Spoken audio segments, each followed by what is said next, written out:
Hey, what's going on, Who Dat Nation? And welcome to another edition of the State of the Saints podcast, where we talk New Orleans Saints. My name is TJ Jones. Thanks for checking out the podcast. I really do appreciate it. Well, Who Dat Nation, it wasn't pretty, but a win is a win. The punt is blocked and is recovered at the 29-yard line. Taysom Hill coming up with a huge play for the Saints on special teams. The Saints get back to their winning ways and knock off the Tampa Bay Buccaneers by a score of 28-14. The New Orleans Saints move to 11-2, and now for the second consecutive year, they can call themselves NFC South champions. After the game, Coach Sean Payton and Drew Brees talked about the game against the Tampa Bay Buccaneers. Look, it was kind of two different games, really. The first half, we hung in there defensively. We struggled offensively, and took kind of a big play in the second half, the block punt, and all of a sudden, to be able to win a game maybe where you didn't play your best in one certain area or another was significant. Thought the defense after the first drive really played exceptionally well. Thought the special teams won that battle, and then I felt like offensively we finished, and so it was a good win. Obviously, an important win. Well, listen, each season stands alone, right? I feel like it's building blocks. Last year was a building block for this year, and obviously we still have a lot of work left ahead of us. But goal number one was to win the division again, and we were able to do that. And I like the way we won this game. We didn't play too well in the first half.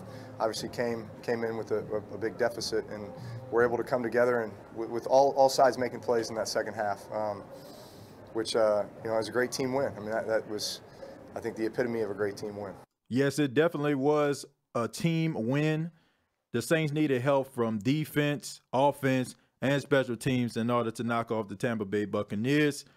Man, I must say, this game scared me to death, especially looking at the game in the first half. This game was definitely a tale of two quarters. The first half, the Saints look terrible. They look absolutely terrible. Now, I understand this is the State of the Saints podcast, and for the last couple weeks, I get on here and I talk about the Saints, and wasn't much to really critique. They just been dominating from start to finish games. But for the last couple weeks, I got to say the offense really looked bad in the first half, man. And I have to be honest. I have to be honest. Drew Brees looked terrible. Drew Brees looked terrible in the first half against Tampa Bay. I mean, I don't know what he was thinking on that screen pass he tried to throw that turned into a turnover.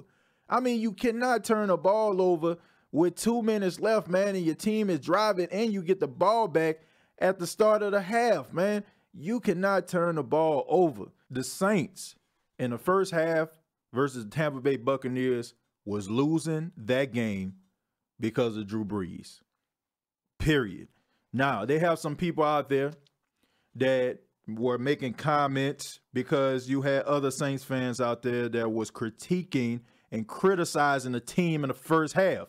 And they made comments like, oh, you're not a real fan, and this is for real fans, and we don't need none of you fake fans. Look, I was the one that was critiquing the Saints in the first half, okay? And it don't get more realer than me. I've been a Saints fan since I can remember. My grandfather is a minister. I used to go to church every single Sunday. So we used to have church at 11 o'clock. Of course, the Saints played at 12, so I would always miss the first half. My grandmother is a huge Saints fan. When church ended, my grandmother was in the van, headed to her house. My grandfather wasn't even with her. It wasn't no shaking hands after church with my grandmother. My grandmother went home and watched the Saints. I watched the Saints when we was wearing Swagman paper bags on our heads. I was watching the Saints when they couldn't win a game to save their mama life. So nobody needs to question my allegiance to the Saints. Real fans, whether you want to believe it or not, they're going to critique the team. And this team, in the first half of these last two games, looked horrible. The Saints defense, thank God for the Saints defense. I thought I would never say that sentence too, but for the last couple weeks, the reason why the Saints have been in games is because of the defense. The defense has generated 19 turnovers over the past 6 games. They have been coming on, and I have to say, if the offense can match up with the defense, the Saints will be unstoppable. I don't know what's going on with the Saints. I don't know what's going on with the offense, but they need to fix it, man, because they finally got the defense to where it needs to be, and now the offense wants to sputter off. And I'll tell you what the problem is, okay? I'm not one of them people that just going to go out here and complain and don't have no solutions. I will tell you the solution to the problem. Well, first, I want to tell you what the problem is. The problem is the Saints wide receivers are getting absolutely no production. For the exception of Michael Thomas and Alvin Kamara coming out of the backfield catching the football, the Saints wide receiver core is absent, okay? Roll call. Michael Thomas, present. Alvin Kamara, present. Mark Ingram, present. Austin Carr, absent. Tommy Lee Lewis, absent. Traquan Smith, absent. Keith Kirkwood, absent. They are not answering the bell. And this is one of the main reasons why I am just baffled, absolutely baffled, that Brandon Marshall has yet to make his Saints debut. What in the hell are they waiting for? Brandon Marshall, be that as it may, is 35 years old. Now, I understand that's ancient for NFL players, especially at the wide receiver position, but you cannot tell me that Brandon Marshall would not be more productive than Austin Carr or Tommy Lee Lewis or Keith Kirkwood or Traquan Smith. I fail to believe that. I don't feel like Brandon Marshall would get bullied and punked at the line of scrimmage. I feel like Brandon Marshall, as old as he is right now, can get some type of separation or maybe catch a ball that's 50-50. Brandon Marshall, why is he not playing? I have not a clue. But I had to make that rant real quick. But this was a good team win. It all started with the Taysom Hill block punt, and the Saints never looked back. I mean, they scored on 3 straight offensive possessions, and they scored 25 unanswered points in the second half. And for the second week in a row, the defense shut down the opposing team's offense to 0 points in the second half. Now, you have to give kudos to defensive coordinator Dennis Allen for making these halftime adjustments, because the Saints, after they come back at halftime, man, they just a completely different team, man. They looking like the 85 Bears out there.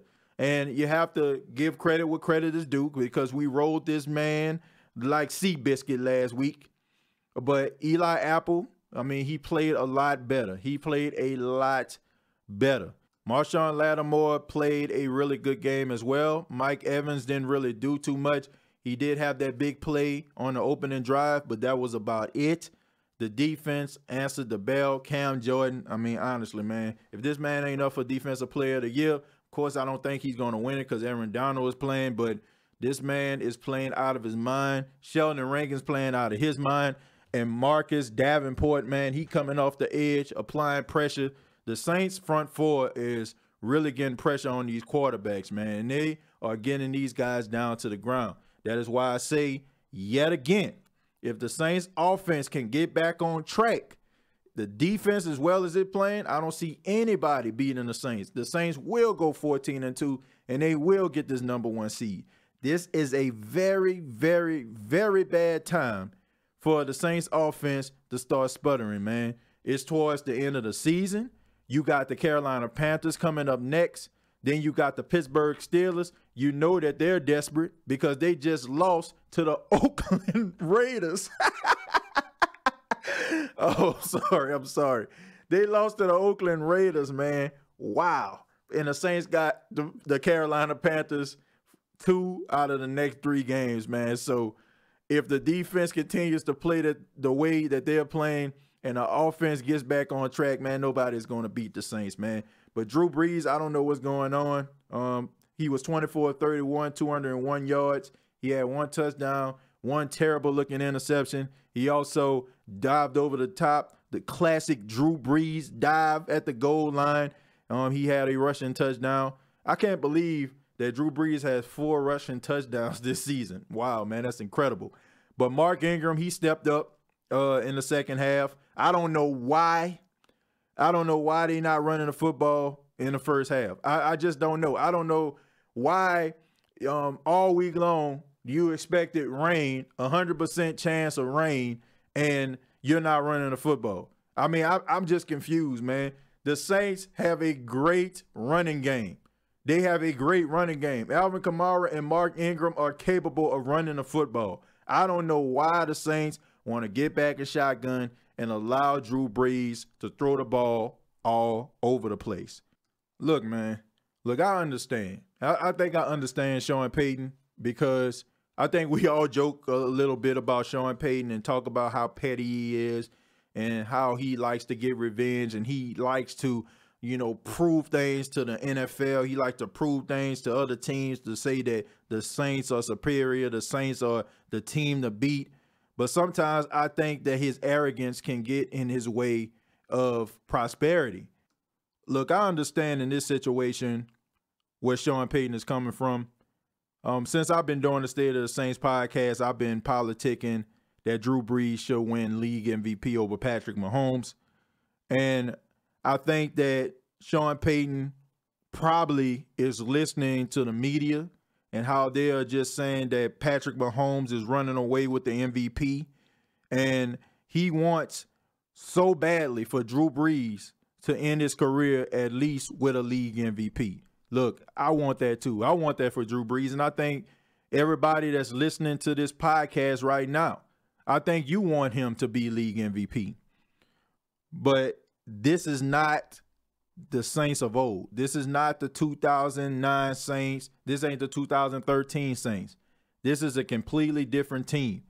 And one player in particular that I'm thinking about comes to my mind when I'm thinking of Drew Brees, and that's Peyton Manning. When Peyton Manning went to the Denver Broncos towards the later years of his career, when he was about to wind it up, it wasn't because of Peyton Manning the Denver Broncos were winning football games. It was because of the defense and the running game. That's what it was about. And it was about Peyton Manning getting the ball where it needed to be in crucial times. And that's what you have with the Saints. You have a player in Drew Brees who can get the ball where it needs to be. But I feel like if you allow Drew Brees to drop back and just throw the ball 30, 40 times a game, the Saints are not going to win. You have to rely on your young dogs to get it done. You got to rely on your young guns. You got to rely on Mark Ingram. You got to rely on Alvin Kamara. You got to allow these guys to run the football, because in the postseason, you have to pack your lunch, because you got to have a decent defense and you got to have a running game. You cannot throw the ball all over the place and expect to go to the Super Bowl, because it's not going to happen. Drew Brees, I want him to win league MVP, but we got to be smart about this. And I feel like the reason why the Saints offense has been struggling is because they haven't been smart and they haven't been running the ball enough. Now, we can make an argument about Teron Armstead. That man is a huge piece of the Saints offense. But I think the main reason why the Saints offense has been struggling is because of the first 15 plays in the opening drive. Pass, pass, pass. You can't do this, man. You have to start the game running the football, okay? You got to run the football. There is no reason why in a game where it was supposed to be 100% chance of rain are you supposed to come out passing the football as much as the Saints did. You got to run the football, and you got to be patient, and you have to accept the ugly. You got to understand that those 1-yard gains, these 2-yard gains, these are the things that are going to wear down a defense in the second half, and that will allow you to make the big plays. But as long as you're throwing the ball all over the place like it's arena football, the offense is going to struggle. It's just as simple as that. But once again, there are some good things that happen in the game. Of course, Michael Thomas, he went over 100 catches, and he also tied Jerry Rice for most receptions versus a team in a season. That's right. He has a total of 27 receptions against the Tampa Bay Buccaneers, and he tied with Jerry Rice, man. If you're tied with Jerry Rice in anything, you should be excited about it. So congratulations to Michael Thomas. And the Saints once again moved to 11-2. And now they have their sights set on a wounded Carolina Panthers team who just lost to the Cleveland Browns and are on a 4-game losing streak. That's right. After 8 games, the Panthers started 6-2, and now they have lost 4 straight games. Wow, unbelievable, man. I have to be honest, the NFC South is one of the worst divisions in football this season. I mean, last year was one of the best because you had 3 teams going to the playoffs, and this year, man, it's looking like a dumpster fire. But we will be talking about the Carolina Panthers New Orleans Saints game later on in the week. But this has been the State of the Saints podcast. Check out the State of the Saints podcast on YouTube. Go to youtube.com, search the State of the Saints podcast. Also follow the State of the Saints podcast on Twitter. Go to twitter.com and you can follow the State of the Saints podcast at SOTS Podcast 8. That's SOTS Podcast 8. Till next time, all I have to say is, who dat?